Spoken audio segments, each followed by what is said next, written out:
Welcome, Cornerstone families! We are so pumped to have you joining us online today. In today's video, we're going to have a time of worship as well as a Bible story for you guys to watch.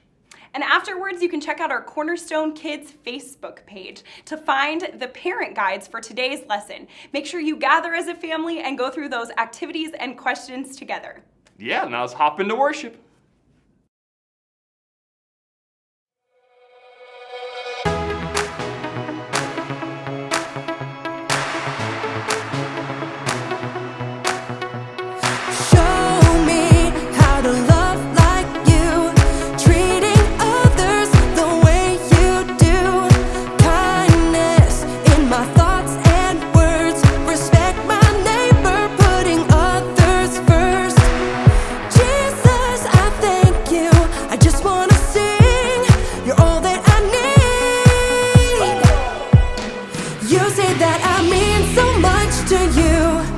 You love me like a friend and help me through. So I will worship you in all I do. So I live my life to show that I know you're everything to me. You're everything to me. You're everything to me. So I live my life to show that I know you're everything to me. You taught us a brand new way to follow you in what we do and say. Jesus, you are for us. Help us be more like you every day. Jesus, I thank you. I just wanna sing. You're all that I need. You say that I mean so much to you. You love me like a friend and help me through. So I will worship you in all I do. So I live my life to show that I know you're everything to me. You're everything to me. You're everything to me. So I live my life to show that I know you're everything to me. I'm gonna lift my voice to you. Jesus, you make me sing. I'm gonna live my life for you. You're everything to me. I'm gonna lift my voice to you. Jesus, you make me sing. I'm gonna live my life for you. You're everything to me. You say that I mean so much to you. You love me like a friend and help me through. So I will worship you in all I do. So I live my life to show that I know. You say that I mean so much to you. You love me like a friend and help me through. So I will worship you in all I do. So I live my life to show that I know you're everything to me. You're everything to me. You're everything to me. So I live my life to show that I know you're everything to me.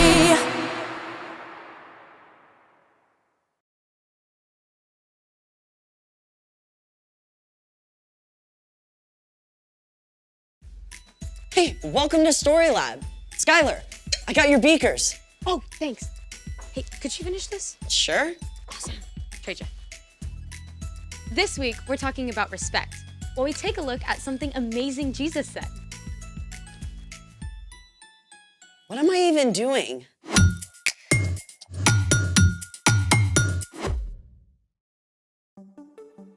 Hey, I'm Skylar. And I'm Sebastian, We're talking about respect. which is showing others that they are important by what you say and do. Okay, gotta ask about the outfit. Why? What's wrong with it? Nothing, but I think it's visible from outer space.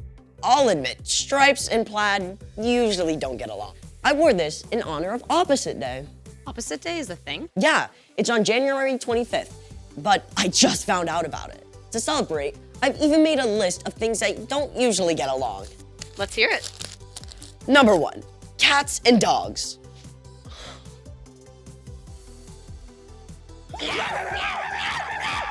Number 2, heavy metal and polka music. Number 3, pickles and chocolate.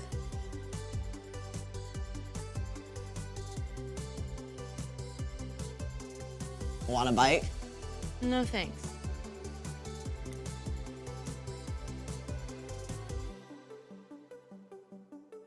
Number 4, water and oil. Water and oil. Wait, let's find out what gets along with water and what doesn't. It's time to play. Will it mix? We have here salt, Oil flour. and baking soda. Will our 4 contenders get along with this water and form a solution? Or, like the Batman and the Joker, will they refuse to mix? A solution is formed when a chemical substance dissolves in water. Here goes.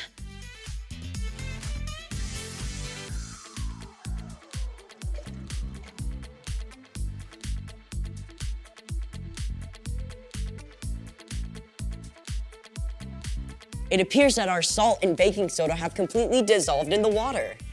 But it's clear that water and oil do not mix, and neither do flour and water. Sadly, they just don't get along. Let's try some more stuff. Honey,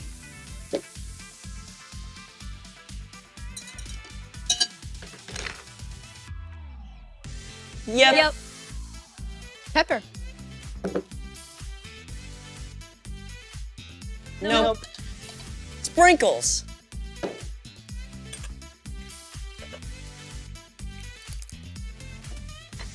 Yep. Nope. Wait a sec.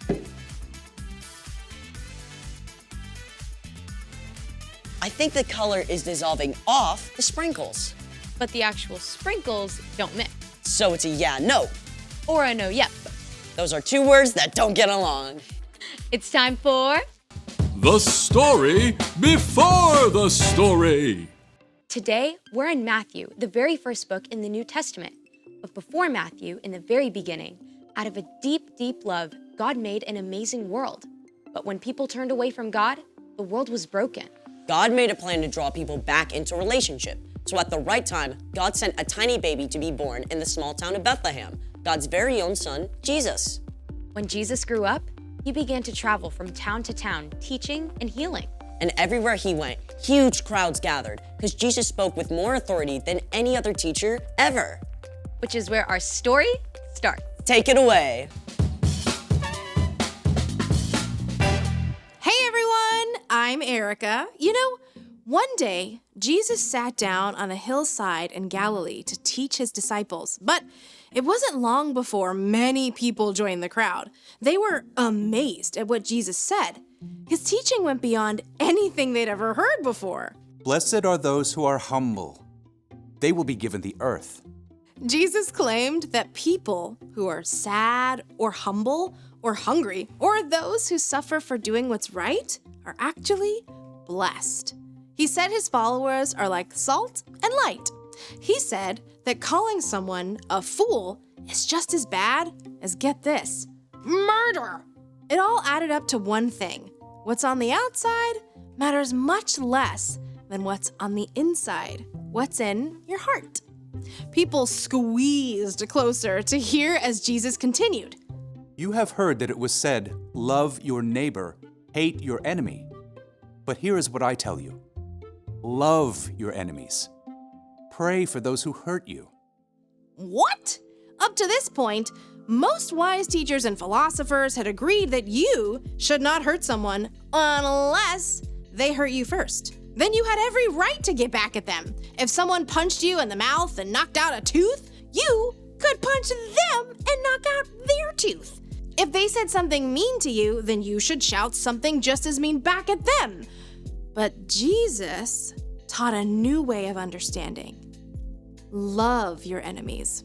Now, it's easy to think of your enemy as the really bad guys, like a supervillain about to destroy the world, or a dangerous criminal on the run, or even the biggest bully on the playground. But your enemies can also be the people you're around every day, like the classmate who cuts ahead of you in line, even your little brother who's super annoying. Loving your enemy is simply loving anyone you don't get along with. That love is more than a warm, fuzzy feeling. You don't have to feel loving to love your enemies. In fact, you probably won't. Instead, you can speak kind words. If someone insults you, choose something kind to say in return.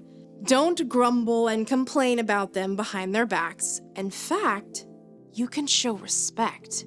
There might even be something nice you can say about that person. You should also do well to them. If someone trips you up on the way to PE class, you can tell them that's not cool. But don't look for ways to get back at them.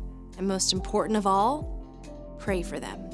Ask God to care for your enemy and help you forgive them. Prayer might change your enemy, and it can change your own heart too. Speak, do well, pray.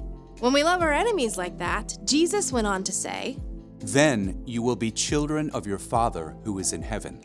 Jesus kept going. He said, it's easy to be nice to anyone who's nice to you. Anyone can do that. But God gives good gifts like sunshine and rain to provide for everyone, even people who do wrong things. We are made in God's image. And when we show respect and do good things for those who don't treat us well, we're actually showing the world what God is like. Okay, that's a lot to wrap my brain around. No kidding. So, What's our part in the story? Well, choosing to love your enemy is actually a really awesome opportunity. It's a way we can work with God to show God's love to the world. Like, maybe a kid on your soccer team keeps making fun of you when you don't block goals. Instead of saying mean things about them, you could cheer for them when they make a great kick. Or if your teacher loses patience and takes away recess for the whole class, even though it wasn't your fault, you could offer to clean up the classroom. It makes me think of my little brother. He drives me nuts because he's always borrowing my shirts without asking and getting stains on them. So what do you do? What I want to do is yell at him and mess his stuff up. But I could keep my temper and show him how to get stains out of them. Yep. You never want to let someone keep hurting you, but you can always respond with kindness. Exactly. It's not an easy thing to do for sure. But when we follow Jesus, we have the power of God's Spirit to help us speak kind words, do well, and pray for our enemies. Gotta respect that. See y'all next time. Bye, Erica. So here's the thing. Show respect even when you don't get along. Like plaids and stripes.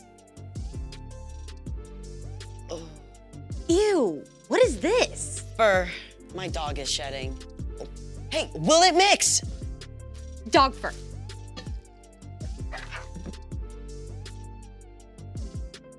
Nope. Thanks for joining us in the Story Lab. We'll see you next time. Beep.